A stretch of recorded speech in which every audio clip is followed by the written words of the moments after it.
1996 25 வருஷமா ரஜினிகாந்த் அரசியலுக்கு வர்ற அப்படின்னு சொல்லிட்டே இருக்காங்க.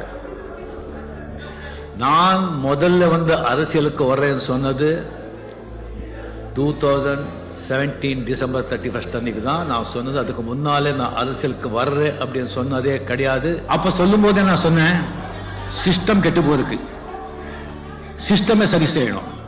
அந்த அரசியல் மாற்றத்துக்கு நான் சில திட்டங்களை நான் வகுத்திருந்தேன், நான் வச்சிருந்தேன்.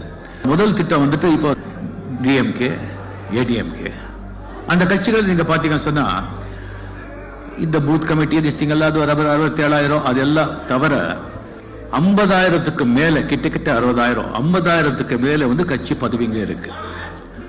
அது தேர்தல் நேரத்தில் தேவை. அந்த ஓட்டு வரும், தேர்தல் நேரத்தில் அவங்க உழைப்பாங்க, தேர்தல் நேரத்தில் தேவை. தேர்தல் முடிஞ்ச பிறகு அந்த பதவிகள் தேவையில்லை.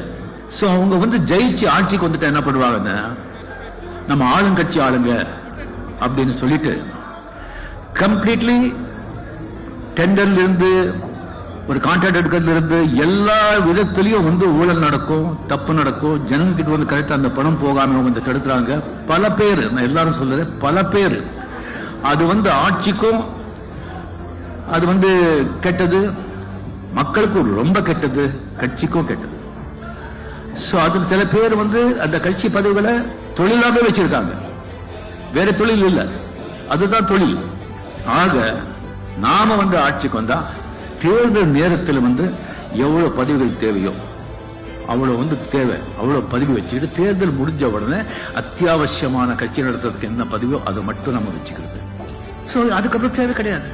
சோ எவ்வளவு வேணுமோ அவ்வளவுதான் நம்ம வச்சுக்க போறோம். அதுதான் நான் முதல்ல அரசியல் ஒரு மாற்றத்தை கொண்டு வரணும்னு சொல்லி நான் திட்டம் போட்டேன்.